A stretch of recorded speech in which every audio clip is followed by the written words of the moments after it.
Bom, agora pela manhã nós teremos o primeiro webinário em Ecologia e Evolução, que é uma iniciativa do Programa de Ecologia e Evolução da Universidade Estadual de Feira de Santana, aqui na Bahia. Agora, de 8h30 até 9h30, nós teremos a palestra Mudanças Climáticas e a Biodiversidade, com o Dr. Miguel Ângelo Marini, que é professor titular do Departamento de Zoologia da Universidade de Brasília, a UNB. Possui graduação em Ciências Biológicas e mestrado em Ecologia pela UNB e doutorado em Biologia pela Universidade de Illinois, nos Estados Unidos. Foi professor recém-doutor da Universidade Federal de Uberlândia e professor adjunto na Universidade Federal de Minas Gerais. Realizou pós-doutorado no Museu Nacional de História Natural em Paris.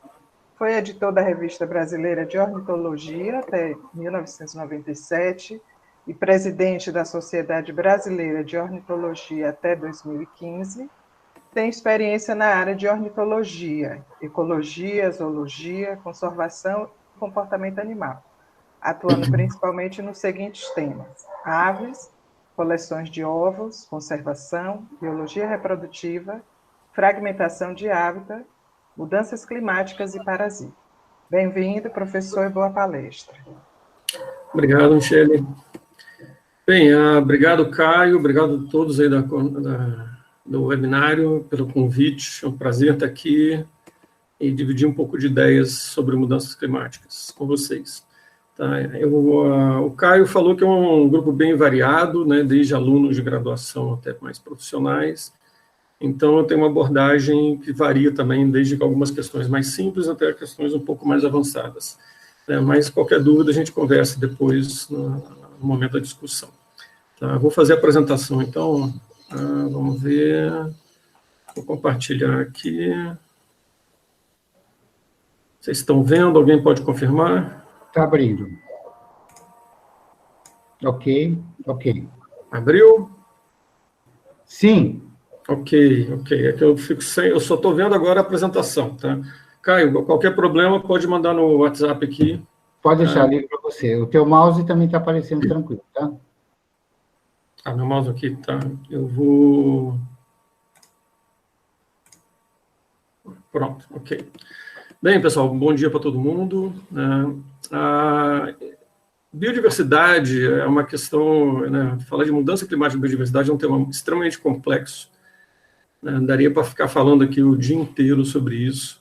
Ontem mesmo eu participei de um evento de mudança climática e aves, foram cerca de 40 apresentações, né, ocorreu lá na Inglaterra, foi um webinário só sobre isso, durou o dia inteiro, só para a gente ter uma noção de como o tema é enorme e diverso. Né, a gente tem muita coisa para conversar aí, na verdade. Tá? Eu estruturei essa palestra aqui falando rapidamente sobre um pouco de clima, bem rapidinho. A gente vai falar um pouco sobre como as pessoas têm estudado mudanças climáticas.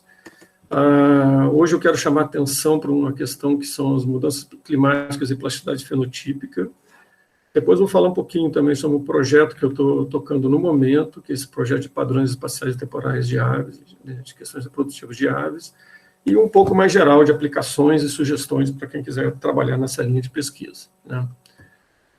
Então, sobre a mudança do clima, a primeira coisa que a gente tem que entender é que mudanças climáticas, elas são naturais, elas sempre ocorreram, sempre vão ocorrer, né? Boa parte dessas mudanças estão relacionadas com o que a gente chama de ciclos de Milankovitch, que são as variações orbitais da Terra, e com isso você tem ciclos, alguns previsíveis e outros não, de mudanças na Terra. Então, aqui dá para ver aqui nos últimos 450 milhões de anos, há 1000 anos, na verdade, uma grande variação no clima da Terra. Né? A questão é que, hoje em dia, o que deveria ser natural deixou de ser natural. Então, em azul aqui, vocês podem ver o que deveria estar acontecendo, e a linha em preto é a linha do que realmente está acontecendo, que são, na verdade, as influências antropogênicas que estão causando esse aumento de temperatura, de CO2, etc., na Terra. Tá? Então, apesar das mudanças serem naturais, isso é importante da gente pensar que todas as espécies elas vêm sofrendo, né, desde da sua origem, pressões seletivas em função de variações climáticas, né? Isso é interessante porque deixa, provavelmente, boa parte das espécies com a capacidade de evoluir e responder, né, às mudanças atuais. A gente tem que lembrar que hoje o negócio está exagerado. Está exagerado e, a princípio, pelo que a gente está vendo, ninguém está muito preocupado. Apesar de existirem políticas locais e internacionais, a gente não está conseguindo controlar. O que mostra que a gente ainda tem que se preocupar, sim, com mudanças climáticas para o futuro, né? Existem N estimativas de quanto que estaria mudando o clima no mundo inteiro, né? Por exemplo, um estudo mostra que, em média, a temperatura na América do Sul estaria aumentando em 3,5 graus até 2100, e a precipitação estaria aumentando em média 2%. Mas isso é aquela análise da média, né, de tudo. Quando você olha por região, você nota que, né, por regiões, você vê que existe uma grande diferença entre regiões. Esse estudo aqui foi feito há pouco tempo, que eles estavam querendo entender os extremos de temperatura. Fizeram em várias regiões, com base de dados, né, onde tem um pontinho preto, onde foi uma base climática utilizada. Por exemplo, tem uma aí em Caetité, perto da Bahia, que desse período. A de Campinas, por exemplo, tem um período muito mais longo. E o que eles observaram, de um modo geral, né, no padrão geral da América do Sul, é que não existe evidência de mudança de temperatura máxima diária, tá? Mas existem tendências de temperatura mínima diária, de aumento. E o geral, de novo, se você pegar toda a América do Sul e o que é mais visto em todas essas dezenas de estações climáticas, é que as noites estão ficando menos frias, as noites estão ficando mais quentes e está tendo menor variação diária na temperatura. Tá? Então, isso é o geral. Mas se você olha cada região específica, você pode ter alguma coisa diferente disso acontecendo, né? Então, o que significa biologicamente, né, para diversos tipos de organismos, você ter, por exemplo, noites mais quentes e de modo geral? Né? O que significa menor variação? E por aí vai, né? Então, a gente tem diversas situações aqui em que você tem mudanças em características do clima que provavelmente vão afetar vão causar alguma resposta nas espécies, que vão mudar alguma coisa no seu comportamento, na sua morfologia, etc. Né? Então, como é que a gente estuda mudança climática de modo geral, né?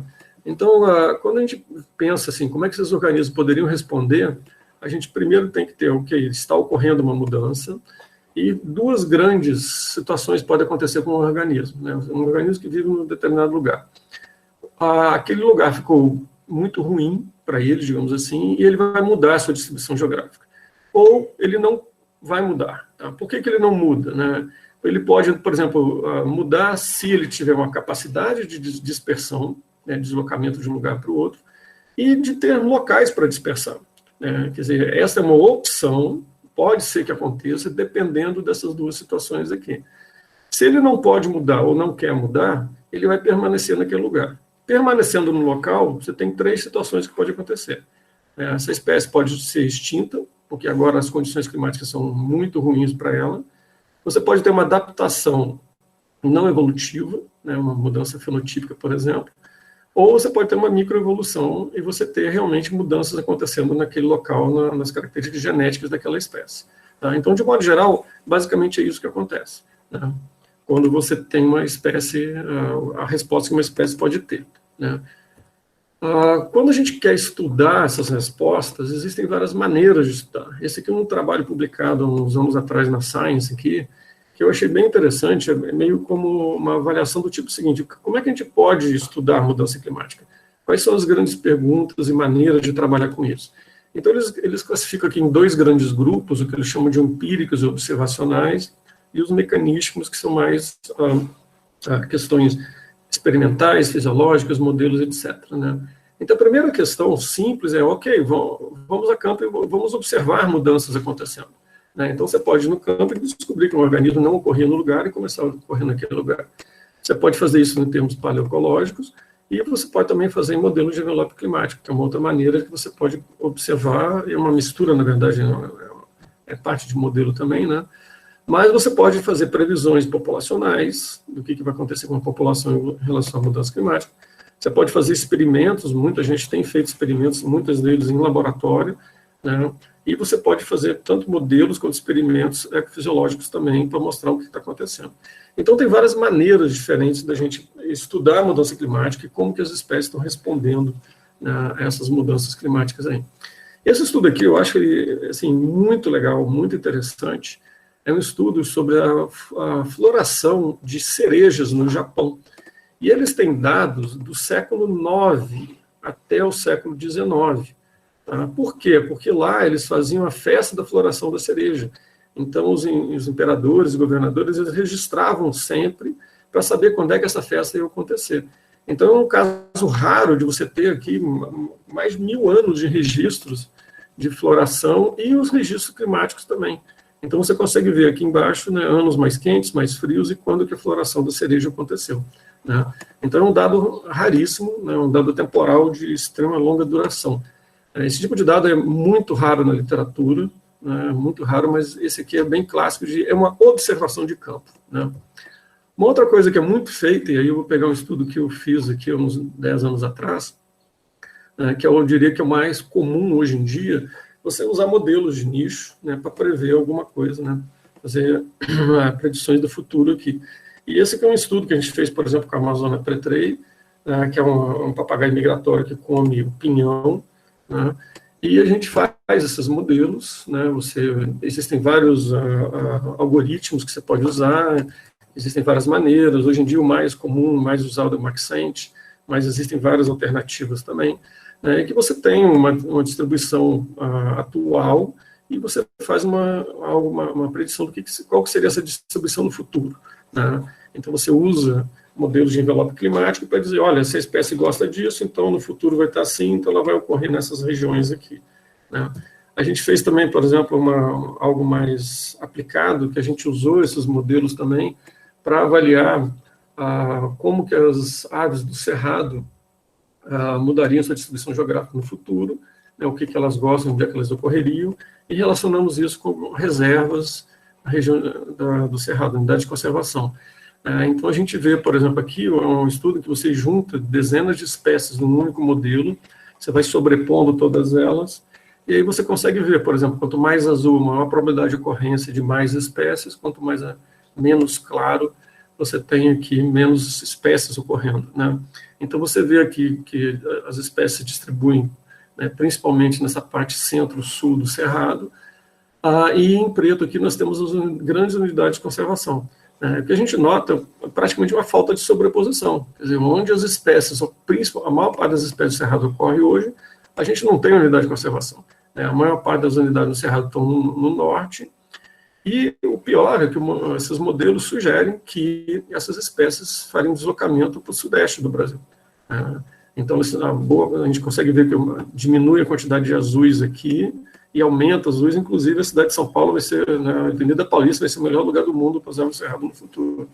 O que leva a gente a realmente ver que uma coisa é a disponibilidade, o que a gente acha que vai acontecer, ou onde o clima vai ficar adequado. Né? Mas quando a gente pega a realidade, que é o quê? Vamos excluir todas as áreas inabitáveis. Né? Então a gente vê que, na verdade, boa parte das espécies não vão conseguir chegar aos lugares onde estariam adequados no futuro, climaticamente, porque esse ambiente já não existe. Então a gente vê aqui que, né, ir para a Avenida Paulista não é uma opção. Okay? Então você vê que a gente tem que considerar a mudança climática não só a questão do clima, mas a questão de outros fatores, como, por exemplo, a disponibilidade de uso do solo. Existe vegetação, existe ambiente disponível para essas espécies deslocarem para o futuro ou não? Se não, em azul aqui a gente mostra o que existe hoje no futuro. Então, a gente vê áreas, existem poucas áreas, basicamente aqui em Goiás e Minas Gerais, um pouquinho em São Paulo também, onde essas espécies ocorrem hoje e devem ocorrer no futuro também. Esses estudos são bem variados, eu peguei alguns exemplos da Caatinga, aqui tem um deles, né, um trabalho publicado agora, em 2020, em que você vê exatamente situações parecidas, né, a pergunta é muito comum. Existe também, por exemplo, aqui um outro estudo feito há pouco tempo com escorpiões, né, pouco tempo não, agora, também acabou de ser publicado no Nature Ecology, em que dá para ver aqui nas modelagens que de 10 espécies, eles vão ter uma alta redução da distribuição potencial no futuro. né? Então, estudos de distribuição geográfica, essas previsões que a gente está fazendo aqui, elas são muito comuns, e eu diria que é o grande área de pesquisa hoje que a maior parte das pessoas faz aqui no Brasil. Eu mesmo incluo nesse grupo aí. Mas isso é parte da explicação. Como a gente viu lá naquele slide lá de cima, o deslocamento, a mudança climática afetando a distribuição geográfica é uma das possíveis respostas que as espécies podem ter. Existem outras questões interessantes. Então, aqui uma outra avaliação, entrando um pouco na fisiologia, o pessoal aí também do Nordeste fez um estudo que eles avaliaram variações naturais de temperatura do solo e temperatura do ar, e avaliaram como que isso afetaria, por exemplo, a germinação de várias espécies de sementes. Aqui tem uma delas, que é a catingueira, e a conclusão que esse estudo chegou é que, no futuro, a chuva e não a temperatura do solo serão limitantes para a germinação de sementes de espécie da caatinga. Então, isso é interessante, mostrar que a temperatura ela pode ser importante, mas em algumas situações não é necessariamente a temperatura que vai ser a variável climática que vai causar alguma mudança, alguma resposta nas espécies. Então, aqui um exemplo claro, mostrando esse tipo de coisa acontecendo com espécies de planta aí da região. Outras questões, por exemplo, que podem ser feitas em laboratório também, esse aqui é um estudo com uma rã europeia, que também saiu agora, em que fala em aclimatação e fala em tolerância térmica. Então, a gente vê que, e eles estudaram também essas rãs, pegaram rãs de altitude e de baixada. E o que eles observaram é que existem diferenças na mesma espécie, na capacidade de aclimatação, e pode também na tolerância térmica. Então, você tem que analisar as espécies, às vezes, num estudo, em uma localidade, esse estudo não vai responder 100% de como as espécies responderiam a uma mudança climática. Você pode ter diferenças entre populações, você pode ter populações que teriam mais capacidade de responder uma mudança e outros que teriam uma menor capacidade de responder uma mudança climática. Então, ele é um estudo interessante, também de laboratório, que entra nessa questão fisiológica também, mas é algo ainda muito raro aqui no Brasil. Uma outra questão muito interessante, mas que eu também não vejo estudo sendo feito aqui no Brasil, até hoje eu não me lembro de ter encontrado nenhum, é o que a gente chama de descompasso, ou em inglês, os termos em inglês às vezes são melhores do que os em português, infelizmente, mas mismatching e mistiming são dois termos que mostram o seguinte, que as respostas fenológicas que os organismos, e a gente pode estar falando de plantas, insetos, vertebrados, vários tipos de organismos, eles podem responder de uma maneira diferente a uma mudança climática. Então, se eles respondem de uma maneira diferente, um sistema que estaria acoplado hoje em dia, ele pode desacoplar, digamos assim. Então, por exemplo, uma questão que vários estudos já foram feitos com aves que mostraram o seguinte, que as aves, em geral, elas têm adiantado o período reprodutivo, adiantado em 5, 10, 15 dias ou até mais, em relação a uma mudança climática, muitas vezes. E, aliás, não adiantaram a reprodutivo, mas os insetos que eles se alimentam, principalmente larvas de leptóptero, muitas vezes esses insetos acabam mudando de uma maneira diferente das aves. Então, o que acontece? Se uma ave que é determinada, uma reprodução é determinada, por exemplo, pelo fotoperíodo, ela não responde a uma mudança climática, porque ela não vai iniciar sua reprodução, porque está chovendo menos ou mais, ou está mais quente ou mais frio, então ela está respondendo ao fotoperíodo, ela estava acoplada, aquela reprodução dela, ao momento de grande disponibilidade de insetos.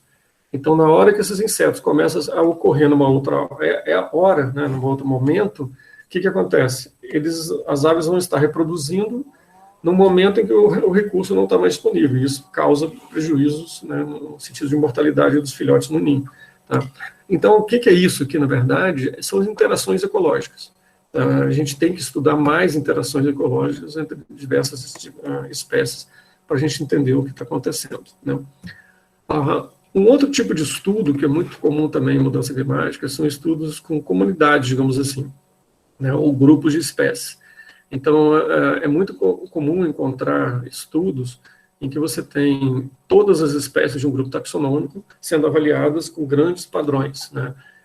Então, por exemplo, nesse estudo aqui da Ecology de 2009, eles estudaram anfíbios, aves e mamíferos, né? E o que eles querem ver é se existe turnover de espécies em diversas comunidades. Então, você vê que quanto mais claro, né, no caso aqui, por exemplo, a caatinga está bem clarinho, esses modelos sugerem que para nenhum dos 3 grupos taxonômicos vai haver um grande turnover de espécies na caatinga, quer dizer, não vai haver extinções e colonizações, a princípio, né? Mas, quando você vê, por exemplo, os Andes e essas regiões extremas do norte, haveria um grande turnover, quer dizer, haveria uma grande perda de espécies e entrada de espécies nesses sistemas aí, né? Esses modelos são interessantes, eles dão grandes padrões, mas muitas vezes esses modelos, eles realmente não refletem o que está acontecendo a nível local, né? E aí a gente precisa de modelos mais específicos, mais direcionados, como, por exemplo, aqueles que eu mostrei lá em cima, né, em que você pode ver, fazer um pente fino, por exemplo, de espécie a espécie, sabendo mais detalhadamente o que cada uma vai, como cada uma vai responder, tá? Uma outra questão aqui interessante, né, outra maneira de avaliar comunidades é o negócio chamado índice de temperatura da comunidade, né, Community Temperature Index. Então, o que é isso aqui? É uma maneira interessante de ver como que as comunidades funcionam. A abundância das espécies adaptadas ao calor, a gente espera que ela deve aumentar ao longo do tempo. Então, se você tem uma espécie que gosta de uma alta temperatura, ela vai ter um índice de temperatura associado a ela alto, digamos assim, tá? E o que acontece isso, então? Então, se você tem esse índice de temperatura de cada uma das espécies de uma comunidade, e você pode mostrar como que as espécies vão responder a mudanças de temperatura, né, você pode calcular se existe uma mudança na temperatura da comunidade, quer dizer, a temperatura média das espécies que vão ocorrer naquela comunidade, né? Então, esse CTI é uma média ajustada para a comunidade das preferências de temperatura de cada uma de todas as espécies, tá? E tem sido usado como um indicador de mudanças temporais. Então, aqui um estudo feito com uma mangava, por exemplo, publicado agora há pouco tempo também, que você tem no passado e no presente, tá? A riqueza de espécies, e aqui você tem o índice de temperatura. Então, está mostrando o quê? Que essas espécies, elas estão mudando, as comunidades estão mudando de espécies que gostam de temperaturas mais frias para espécies que gostam de temperatura mais quente. Tá? Quem quiser conhecer um pouco mais sobre isso, né, o trabalho original é esse de 2008 do De Victor, mas recentemente saiu um novo índice, uma modificação do índice para uma adaptação, uma melhora desse índice aí. É algo bem interessante, não me lembro de ter visto algo desse tipo ainda aqui no Brasil. Tá? Uma questão que é pouquíssimo estudada, são essa plasticidade fenotípica, né? E o que é isso, plasticidade fenotípica? Para quem não conhece o termo, né? É uma habilidade de um genótipo produzir mais do que um fenótipo quando exposto a diferentes ambientes. Então, a gente tem aqui do lado esquerdo, né, você pode ter aqui, por exemplo, 3 genótipos, e você vê que o ambiente pode mudar, vamos supor, a temperatura aumenta, e não acontece nada, quer dizer, ele não vai responder, não faz diferente, não existe plasticidade, tá? Mas o que acontece? Muitas espécies, elas têm plasticidade, elas vão mudar, e vai haver uma interação genótipo-ambiente, né? Então, ela pode aumentar ou diminuir uma certa característica com uma mudança ambiental, tá? Então, o que acontece com isso, né? Qual a importância disso? Lembra lá naquele slide lá de cima que eu falei que as espécies que ficam, elas podem ter uma mudança, né? 3 tipos de mudança: extinção, adaptação, evolução, né? Então, você pode avaliar se essas espécies estão respondendo no local, né? Mas, em geral, o estudo de mudança climática no mundo, não é uma questão brasileira, ignoram evolução adaptativa, que seria o chamado de microevolução local, e a plasticidade fenotípica, né? Que são os mecanismos que essas espécies conseguiriam responder a mudanças locais, né? Então, a gente não tem quase conhecimentos da capacidade, né, dos organismos de seguirem mudanças climáticas in situ, no local, né? A gente não sabe o que está acontecendo, né, e isso é pouco estudado no mundo como um todo, né? Um outro estudo aqui, né, mais ou menos nessa linha, ele diz o seguinte: se a gente quiser estudar a mudança fenotípica, a gente tem que ter, né, e ver se ela é uma resposta adaptativa ao clima, a gente tem que estudar 3 condições. Tá? Primeiro, o fator climático ele tem que mudar ao longo do tempo. Segundo, esse fator climático tem que afetar uma característica fenotípica de uma espécie, quer dizer, tem que rever plasticidade e resposta fenotípica. E o terceiro, que é essa mudança fenotípica tem que conferir benefício em termos de aptidão, né, ou fitness, ou como vocês queiram chamar isso aí. Tá? Então, em geral, é muito fácil, por exemplo, a gente mostrar que o fator climático muda ao longo do tempo. Então, eu posso pegar vários dados que existem disponíveis em várias fontes de dados aí, né, de clima, e posso pegar, por exemplo, temperatura e avaliar ao longo do tempo. Então, existe uma mudança de temperatura ao longo do tempo, né, no local que eu estou trabalhando. Ok, se existe, beleza, consegui satisfazer a condição 1. Segundo, esse fator climático afeta uma característica fenotípica de uma espécie. Né? Então, por exemplo, eu tenho aqui data de postura de ovos de algum organismo, um inseto, uma ave, sei lá, algum outro organismo, ou sementes, né? E você tem o quê? Temperatura. Então, existe uma mudança? Aí você olha aqui e fala, olha, existe sim. Quanto maior a temperatura, menor é a data, né? Mais cedo ele está fazendo a postura dos ovos. Então, sim, existe uma condição 2 está satisfeita. Né? Essas 2 condições, em geral, elas são bem estudadas e são comuns de serem estudadas. Né? A terceira condição, que seria que essa característica fenotípica confere benefícios em termos de aptidão, já é mais complicado. E aqui são poucos estudos que conseguem trabalhar com isso, porque é bem mais complexo você demonstrar que existe um benefício em termos de aptidão para algum organismo. Né? A conclusão desse estudo ela é impressionante. Né? Uma coisa que é meio óbvio, que é, ok, quase todos os estudos são do hemisfério norte. Né? Eu estava falando aí para o Rudy, pessoal, no início, que ontem eu participei de um dia inteiro de um webinário sobre mudanças climáticas e aves lá da Inglaterra, e 80% a 90% dos estudos eram do hemisfério norte. Então, a gente está em pouca coisa ainda que não é feita no hemisfério norte, com qualquer coisa.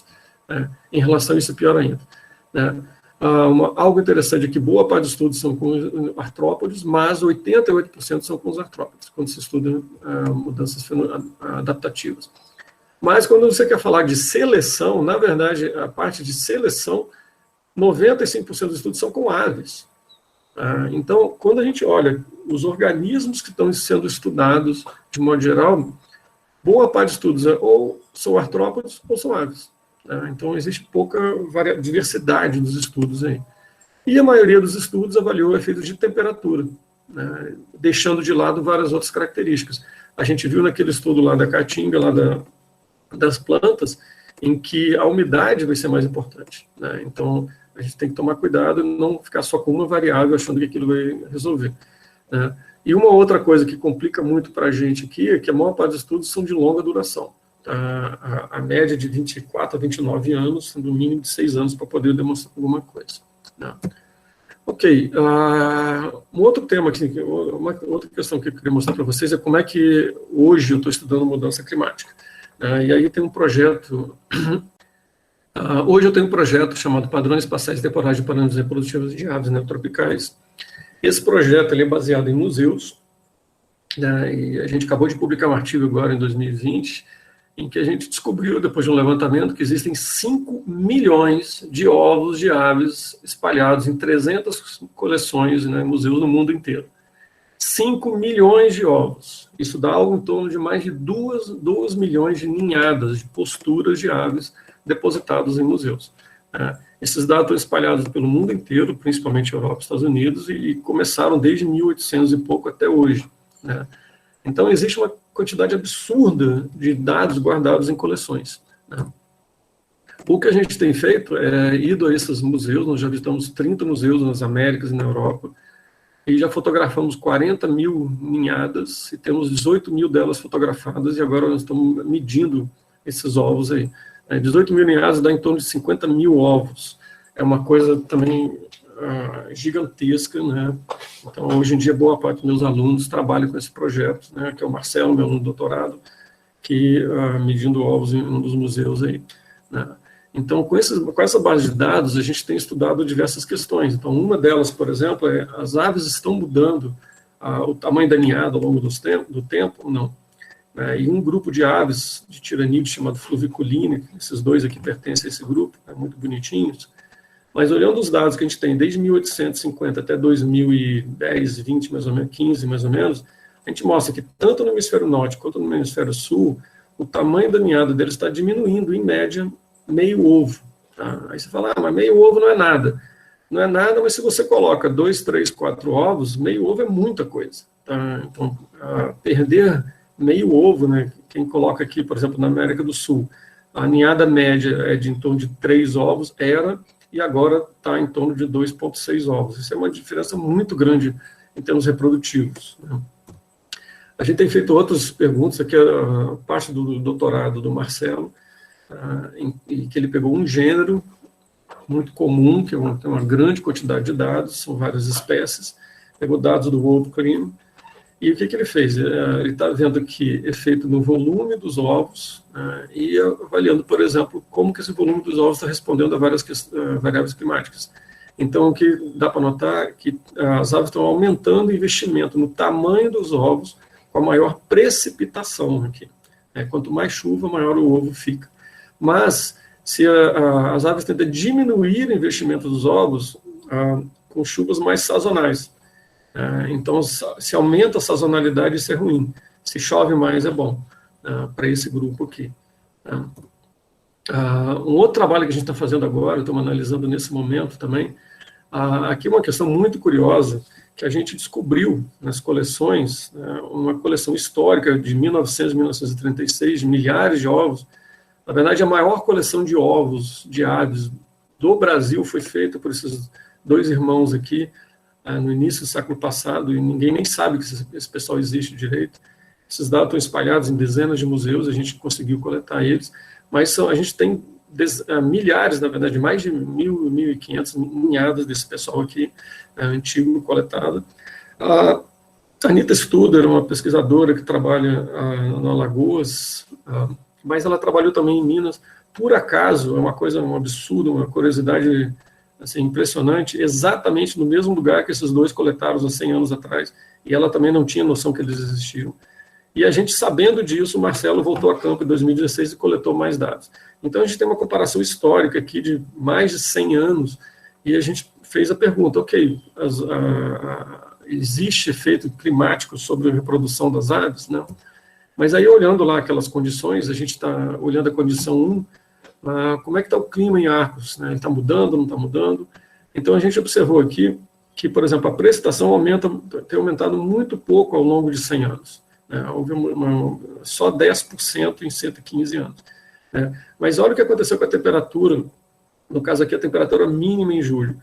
Até mais ou menos 1950, 60, não existia muita variação na temperatura mínima. Mas a partir mais ou menos de 1960, ela começa a aumentar. E hoje, a temperatura mínima é em torno de 11 graus, enquanto que em 1900 era de 8 graus. Então, 3 graus de aumento de temperatura é muita coisa. Isso afeta grandemente a reprodução de muitos organismos, inclusive as aves. Então, a gente tem, sim, a condição satisfeita que as temperaturas estão mudando. A gente tem esses gráficos para vários parâmetros, mas não tem tempo para mostrar tudo aqui. E aí a gente está avaliando, por exemplo, várias espécies. A gente tem algo em torno de umas 30 ou 40 espécies com dados bons do passado e do presente. Então, por exemplo, uma dessas espécies, que eu tirando os melancólicos, como é que o tamanho da ninhada dele está respondendo? Quanto mais chuva, maior o ovo, maior a quantidade de ovos que ele põe no ninho. Mas o volume dos ovos responde à temperatura. Então, isso no mês da reprodução. Então, você tem aqui a resposta não só no tamanho da ninhada, mas como no volume dos ovos. Então, eles estão botando mais ovos quanto mais chuva, mas se estiver mais quente, menos frio, digamos assim, os ovos ficam maiores, o que significa maior capacidade dos filhotes nascerem já maiores, etc. Já essa espécie aqui tem um padrão completamente diferente. O que ela está respondendo, outra espécie de tesourinha, muita gente conhece ela, bem comum no Brasil aí, a temperatura que afeta o tamanho da ninhada é a máxima do mês anterior, e a relação é inversa. Quanto maior a temperatura, menor o tamanho dos ovos, menor o tamanho da ninhada. E o volume dos ovos é afetado por precipitação, nesse caso, e não por temperatura. Então, quando a gente olha mais de uma espécie, você vê que cada espécie está respondendo de uma maneira completamente diferente, né? Algo importante saber que tiranos melancólicos ali ele é residente, enquanto tirando savana é migratório, né? Então, a gente tem 1000 questões aqui por trás disso para tentar entender por que essas espécies estão respondendo de maneira diferente.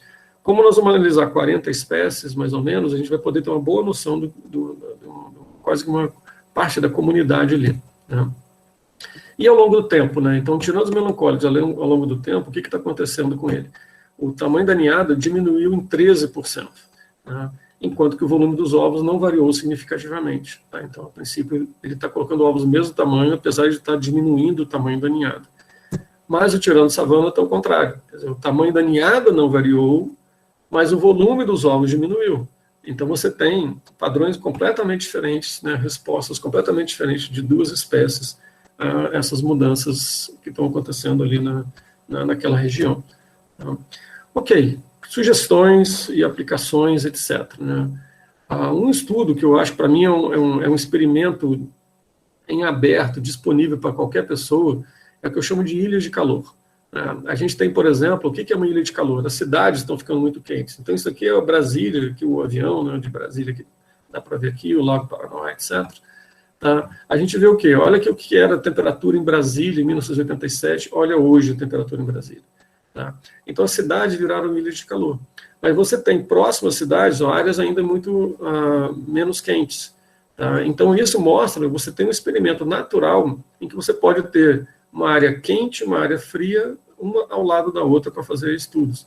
Por exemplo, como foi feito aqui em São Paulo, em 2007, eles estudaram saúvas, né, dentro da cidade de São Paulo e na periferia, o que eles chamaram de urbano e rural, e o que eles mostraram é que essas formigas toleram mais o calor extremo, as formigas urbanas, quer dizer, que estão dentro da cidade de São Paulo, dentro da ilha de calor, elas toleram mais o calor extremo do que as que estão nas áreas rurais. Tá? Mas as formigas urbanas e rurais recuperaram semelhantemente ao resfriamento, quer dizer, elas não mudaram o comportamento em relação ao frio, mas as urbanas toleram mais o calor, né? Então, esse é um experimento natural que muita gente pode fazer em qualquer lugar aí do Brasil, basta ter uma cidade que forme uma ilha de calor, né? Tá? Outras aplicações, né? Hoje em dia, muita gente já está estudando efeitos de mudanças climáticas em organismos que podem ser vetores de doenças, né? Por exemplo, esse mosquito aqui, ele mudou a distribuição geográfica, a previsão, né? Então, os modelos predizem que eles vão ocorrer mais no sul do Brasil. Isso muda, por exemplo, a ocorrência de doenças no Rio Grande do Sul que não existiam, né? E agora já existem. A mudança climática, por exemplo, tem sido estudada com a mudança de doenças em vários tipos de plantações, né? Existe até aqui um manual um livro de aquecimento global e problema sanitário, publicado pela Embrapa em 2017. Né? Para mim, a maior preocupação, né, é que nós vamos perder vinho, nós vamos perder produção de vinho branco, porque as uvas brancas vão ser muito afetadas. Então, bebam champanhe com mais prazer nesse Natal aí, porque os champanhes vão ser afetados, né, porque boa parte das uvas brancas vão diminuir a produção no futuro. Né? Algo que a gente precisa de mais estudos. Então, quando a gente olha, por exemplo, vamos fazer uma meia-culpa aqui, né? Quanto que a gente polui, quanto que a gente contribui para a mudança climática e quanto que a gente produz de artigos. Então, isso aqui é poluição, isso aqui é produção. Se a gente olhar aqui, a gente está mais ou menos no 1 para 1. A gente produz 1% da emissão de CO2 no mundo e publica mais ou menos 1% dos artigos. A princípio, isso aqui poderia satisfazer muita gente. Mas quando a gente olha em biodiversidade, né, aqui eu tirei os Estados Unidos porque eles são fora do padrão quando você fala em artigos publicados, né? Então, eu tenho aqui, por exemplo, olha o gráfico da direita, a gente tem espécies de aves e artigos publicados. Na verdade, os países que têm maior diversidade do mundo, eles acabam publicando menos, né? Então, a gente tem um sentido inverso aqui, né? A gente deveria estar aqui em cima, publicando muito, porque a gente tem uma alta diversidade. E isso aqui é o quê? Países, em geral, europeus, Estados Unidos, etc., que têm baixa diversidade, fazem muitos estudos, e os tropicais que têm alta diversidade fazem poucos estudos. Então, a gente precisa, sim, aumentar bastante, né, nossos estudos para entender o que está acontecendo aqui no Brasil. Não só com as aves, né, mas com todos os nossos organismos. Tá? que eu sugiro aqui, né, e o que eu acho que a gente poderia fazer e melhorar, né, no Brasil em relação à mudança climática? Esses estudos de envelope climático, eles são importantes, mas a gente tem feito muitos deles e muita gente só tem feito eles. A gente deveria diversificar um pouco, melhorar, né, fazer com outros grupos taxonômicos que não foram avaliados ainda. Ontem mesmo eu ouvi falar que semana que vem, parece, vai ser lançado o segundo mapa de mudanças climáticas e aves da Europa. Eles já estão no segundo Atlas, já revisaram o primeiro, já estão lançando o segundo. E a gente ainda está num estágio muito atrasado em relação a isso, né? Uma outra questão ok, os modelos climáticos estão dizendo que certas coisas vão acontecer, mas quem foi a campo para demonstrar que isso realmente está acontecendo? Tá? Então, a gente poderia, sim, ir a campo. Muitos modelos, né, têm predições para 2030, por exemplo, nós já estamos quase lá. Então, a gente já pode começar a ir a campo e ver se esses modelos estão funcionando. Quer dizer, o que eles estão dizendo que acontece realmente está acontecendo? Ou será que tem outras interações, outras questões acontecendo, né? Então, vamos fazer mais, sim, mas vamos tentar diversificar, talvez, e melhorar um pouco e testar um pouco esses modelos também, né? Em relação às respostas adaptativas que eu chamei a atenção, a gente pode estudar de características fenológicas de qualquer organismo, características reprodutivas, migração, etc. A gente pode e deve estudar características morfológicas. Por exemplo, quem assistiu a palestra da Inara na segunda-feira, muito interessante, ela mostrando que as formigas estão mudando o tamanho das pernas, estão mudando o tamanho da cabeça, se eu não me engano, em resposta a mudanças climáticas, que mostra que sim, vários organismos estão respondendo de várias mudanças climáticas. Desculpa, não lembro se é mudança climática ou só a temperatura, mas os organismos podem ter respostas morfológicas, né? No nosso caso, a gente está trabalhando com ovos, tem outro projeto medindo as aves também, para ver se elas estão tendo respostas, né? E características fisiológicas, tanto em campo quanto em laboratório, né? Existem vários estudos que podem ser feitos, né, na natureza, ou em estufas e etc., e a gente pode testar diversas características fisiológicas e avaliar como que elas vão ser alteradas no futuro, né? E por último, aqui, em relação a métodos e fontes de dados, eu acho que a gente deveria diversificar, sim, tentar atrair pessoas de outros grupos taxonômicos que ainda não trabalharam com mudança climática, mas têm o potencial para trabalhar. A gente poderia fazer mais estudos de campo longitudinais, ou aproveitar estudos que já existem e fazer análises climáticas com eles, né? O problema de estudo longitudinal é que você precisa ficar muito tempo, em geral mais de 10, 15 anos, na mesma localidade, coletando organismos de uma maneira semelhante, né, ou variáveis de uma maneira semelhante. E aí eu queria chamar a atenção, né, para dados de museus. A gente tem coleções científicas no Brasil e no exterior disponíveis, em que você pode, por exemplo, voltar a campo no lugar que foi coletado há 20, 30, 100 anos atrás. Existem muitas coleções científicas disponíveis online na internet, em várias bases de dados. Então, você pode conseguir um monte de informações hoje na literatura, em bases de dados de museus, ou visitando museus, né, e coletando esse material. Ainda mais com esse mundo louco que nós estamos vivendo hoje da Covid, ninguém pode viajar, ninguém pode fazer nada. Esses dados de coleções científicas podem ser uma boa fonte de informação para as pessoas fazerem projetos de pesquisa, teses, etc., né? O nosso tem funcionado bastante, né, e eu recomendo muito que a gente utilize esse material, tá? Então, de modo geral, é isso, pessoal. Obrigado pela atenção, e quem tiver alguma pergunta, fica à disposição. Obrigada, professor Marini. Nós temos aqui algumas perguntas e recebemos elogios na apresentação, né? O doutor Miguel Marini, ele está entre os cientistas mais influentes do Brasil. A Lourdes, ela perguntou o seguinte: os dados dos ovos de aves estão em alguma plataforma de acesso livre? Existem dados de coleções que estão disponíveis online na internet, tá?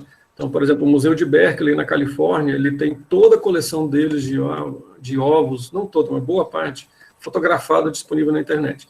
Esses que eu estou trabalhando foram dados que a gente coletou ao longo de 5, 6 anos de viagens, eles ainda não estão disponíveis.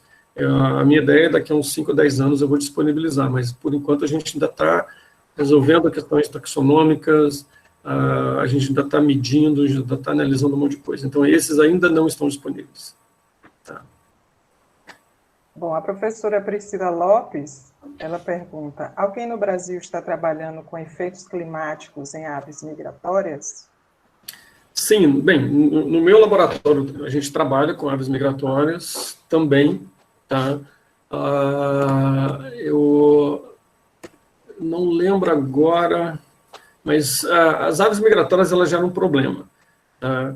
Quando você vai trabalhar com ave migratória, você tem que pensar o seguinte, ela passa a reprodução numa localidade e passa o resto do ano numa outra localidade. Então, elas não podem ser tratadas da mesma maneira de uma ave não migratória. Né? Então, você não pode, por exemplo, pegar os dados climáticos médios do ano inteiro de uma localidade onde a espécie só passa 2, 3 meses. Né? Então, você tem que tomar muito cuidado quando você estuda a ave migratória. E não é só a ave, tem vários outros organismos que são migratórios também. Tá? Então, elas têm que ter um tratamento diferenciado. No caso lá do papagaio charão do Rio Grande do Sul, a gente separou as análises, eu só mostrei um mapa, mas a gente tem diversos mapas lá no artigo, em que a gente separou os dados de período reprodutivo de período não reprodutivo. Tá? A Kátia Ferraz faz um comentário que dificilmente há financiamento para pesquisas em longo prazo e pouquíssimas opções, infelizmente. Não, eu acho que a Kátia, essa questão, Kátia, ela é muito preocupante e eu acho que aí que está um grande diferencial da Europa, dos Estados Unidos e da gente. Tá? O que acontece lá? Tá? Eles têm programa de pós-graduação há mais de 100 anos. Entendeu? Eles têm projetos de pesquisa com base de dados de longa duração, que ontem mesmo eu estava assistindo várias palestras, 30 anos, 50 anos de coleta. Né? A gente no Brasil, a nossa pós-graduação ela é da década de 70. Quer dizer, nós não temos nem 50 anos de pós-graduação direito. Entendeu? Muitos lugares a gente não tem isso. A nossa comunidade científica é muito jovem. Né? E a gente tem uma questão financeira muito complexa, porque como é que você faz um projeto de longa duração sem financiamento? Né? Então, eu mesmo fiz um projeto de longa duração de campo, eu chamo de longa duração porque ele durou 13 anos, tá? Que é algo assim, para padrões brasileiros é muita coisa. Mas já existem algumas pessoas no Brasil que têm dados de longa duração, e essa opção que eu falei dos museus, você pode meio que burlar sair da campo, que alguém já foi para você. Tá? Alguém já foi. Então, o que você tem que fazer é ir de novo. E aí você tem um espaço temporal. Né? E o que eu recomendo para muita gente é tentar fazer um projeto, às vezes, pequeno, de longa duração, perto da sua casa, perto da sua universidade, dentro do campus. Mas você tem que coletar a mesma coisa durante muito tempo. Tá? Então, é uma coisa que muita gente não gosta. É muito chato ficar 20 anos coletando a mesma coisa no mesmo lugar. Eu quero viajar, eu quero ir para lugares diferentes, não sei o quê. Mas para ter uma resposta de longo prazo, você tem que mudar essa postura e tem que, de repente, estabelecer plots, nem que sejam pequenos, mas você começar a mudar essa cultura de, sim, vamos coletar a mesma coisa durante muito tempo no mesmo lugar. Isso aí. O Marcelo Aranha pergunta, outros vertebrados, exceto aves, não têm sido muito estudados, mas poderia dar bons resultados, não? Sim, inclusive eu não falei nada aqui, mas organismos aquáticos também. Existem vários estudos mostrando estudos com peixes, com fauna marinha. Né? Eu acho que é uma questão, as aves, elas são muito fáceis de estudar. Os insetos, de modo geral, relativamente também, né? Desde que você resolva a questão taxonômica. E aí pode complicar muito, mas existe, eu acho que é uma questão muito do interesse das pessoas, da disponibilidade de dados. Tem organismos que são mais fáceis, outros são mais difíceis. Tem organismo que é muito comum, por exemplo, você estudar a parte fisiológica. Tem outros que as pessoas estudam a parte comportamental. Né? Tem outros que estudam a morfologia. Então, eu acho que é uma questão das pessoas irem atrás, assim, quem tiver interesse, A literatura ela é gigante, tem muita coisa na literatura, é algo assim, impressionante, são centenas e milhares de artigos disponíveis aí, fácil. Então, existe essa possibilidade, sim. Um problema que eu vejo muito grande é o N, tamanho amostral. Então, com baixo tamanho amostral, você não consegue fazer boas análises, e muitas vezes você precisa de dezenas de pontos ou de medidas numa mesma data, no mesmo local. E isso pode ser um problema. Tá? Porque boa parte da diversidade tropical, ela é pouco abundante. Então, quando você vai numa localidade, você vai ter 2 ou 3 espécies, mesmo aves, por exemplo. A gente trabalhou muito tempo no campo aqui, você tem 2 ou 3 espécies que são muito abundantes, e o resto é médio para raro. E aí fica muito difícil você trabalhar, de ter um N grande. O Renato Afonso pergunta, existem estudos com mamíferos no Brasil? Existe modelagem, por exemplo, com onça, que eu me lembro, eu acho que eu já vi com morcego. A literatura é tão grande que você é obrigado a se especializar, mas existe sim, existem coisas com mamíferos no Brasil. A Luciana Vieira de Paiva fala que é um prazer revê-lo, e só para contribuir, gostaria de dizer que um professor que trabalhava aqui na Caatinga, mas agora está na USP, estuda a relação das mudanças fisiológicas e comportamentais de abelhas com as mudanças climáticas. Luciana foi minha aluna de doutorado, agora professora no Rio Grande do Norte, então, prazer ouvir de você, Luciana. Ela complementa que o professor Leonardo França, seu ex-aluno, estuda a variação das populações de aves de acordo com as mudanças climáticas. Então, hoje eu não consegui, aliás, não é que eu não consegui, é que não tem como, gente. Existem o Adriano Chiarello também falando de estudo com preguiças. Quer dizer, a quantidade de dados é muito grande, uma palestra muito curta, assim, é muito difícil. Né? Eu peguei alguns estudos pontuais para mostrar algumas coisas que estão acontecendo por aí. A própria palestra da Inara, da segunda-feira, deu para ver um monte de questões que ela avalia, né, com mudança climática com formiga na Caatinga. Quer dizer, se a gente poderia aqui um dia falar só sobre mudanças climáticas sobre as aves no Brasil. Já seria uma palestra cheia e eu com certeza deixaria alguns de fora de tanta coisa que a gente poderia falar. Outra pergunta aqui, o Franger Garcia, ele pergunta se sabemos que as mudanças climáticas é um fenômeno natural, porque a literatura continua se referindo às mudanças climáticas induzidas pelo homem como somente mudanças climáticas. Não deveria ter outro nome definido?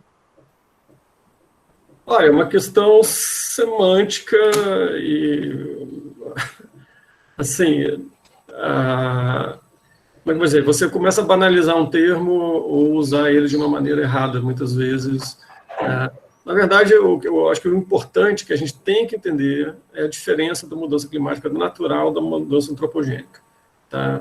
Então, a gente não pode ignorar a existência da mudança climática natural. Inclusive, tem muitas pessoas que, por exemplo, dizem, não, mas a mudança no Sol e a mudança, por exemplo, de um vulcão, ela é muito mais potente do que uma mudança de um carro poluindo. Ok, a princípio, um vulcão específico, né, com um carro específico, tudo bem. Mas quando a gente pensa na quantidade de carros que existem nos aviões, criação de gado, que também produz uma quantidade de gases gigantesca, desmatamento, queimadas, etc., né, a gente tem uma diversidade de fatores muito grande afetando as mudanças climáticas, né, causando aumento do clima. O que precisa é conhecer, entender, divulgar e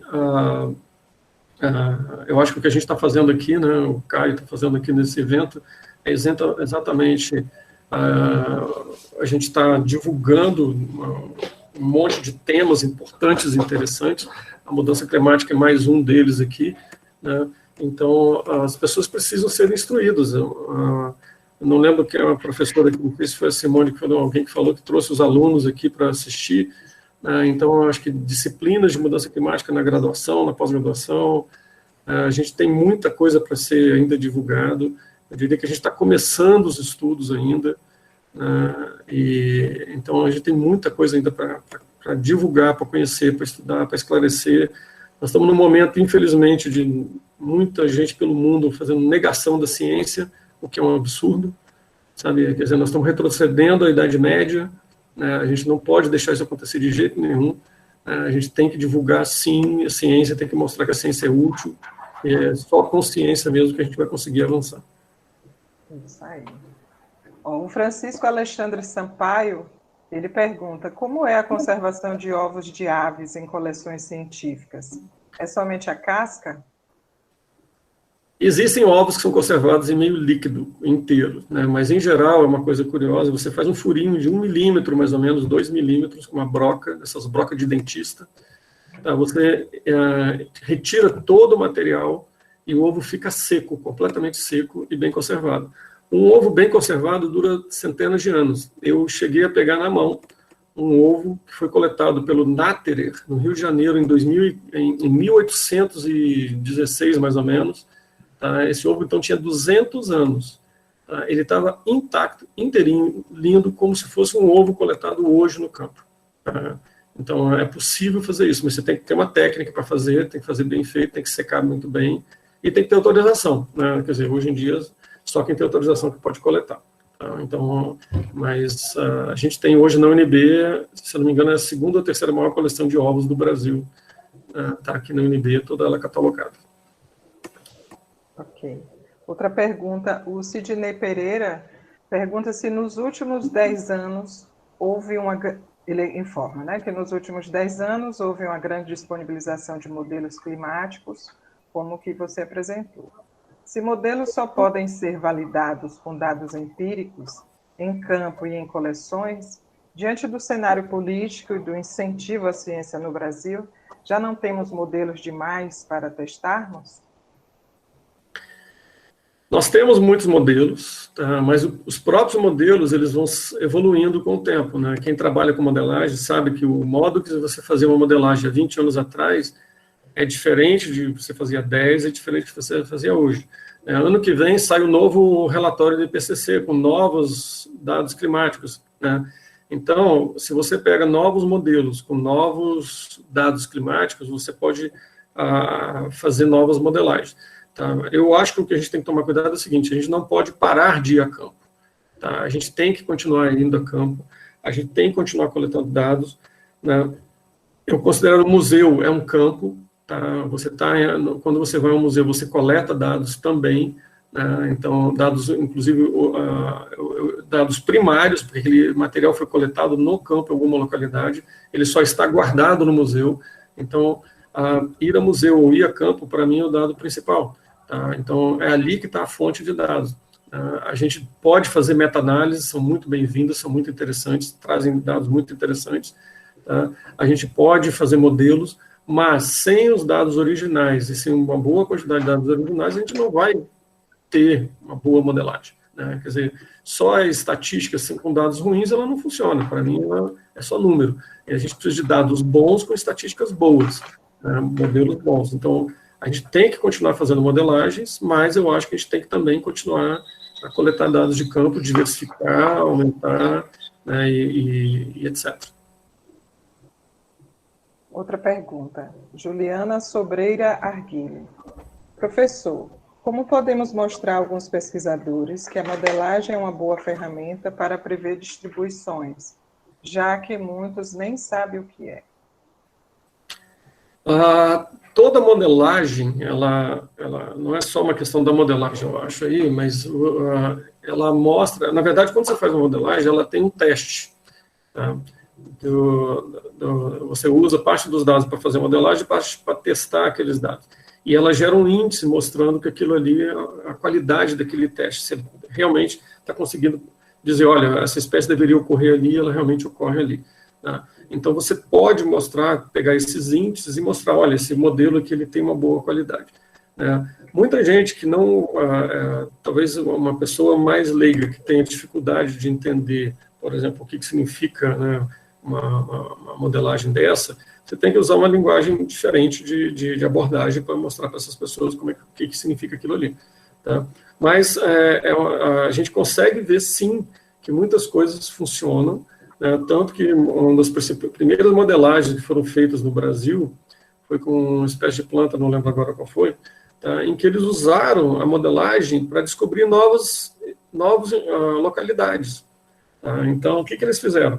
Eles fizeram a modelagem com, acho que eram 8, 9 pontos.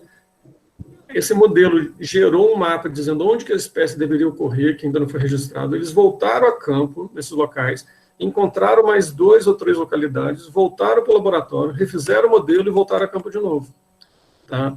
Então, você consegue usar o modelo até para descobrir localidades novas dessas espécies. Então, é possível, né, a gente mostrar para as pessoas que, né, que a modelagem funciona de várias maneiras aí. Isso aí.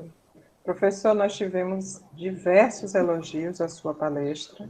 Obrigado, muito mesmo, parabenizando, excelente. Foi assim, uma chuva de elogios, né? E aqui nós temos o nosso doutor Miguel Marini como um dos pesquisadores, um dos cientistas mais influentes do mundo, né? Então, as perguntas finalizaram aqui, mas os elogios nos comentários do chat foi demais. Parabéns e obrigada. Tá, obrigado a todos aí, obrigado ao convite, Michele, Caio e a todos que participaram. Se alguém tiver alguma dúvida, alguma coisa, pode escrever para mim. Meu e-mail está no final da palestra ali. A gente pode trocar ideias aí. Obrigado, Marini. Obrigado.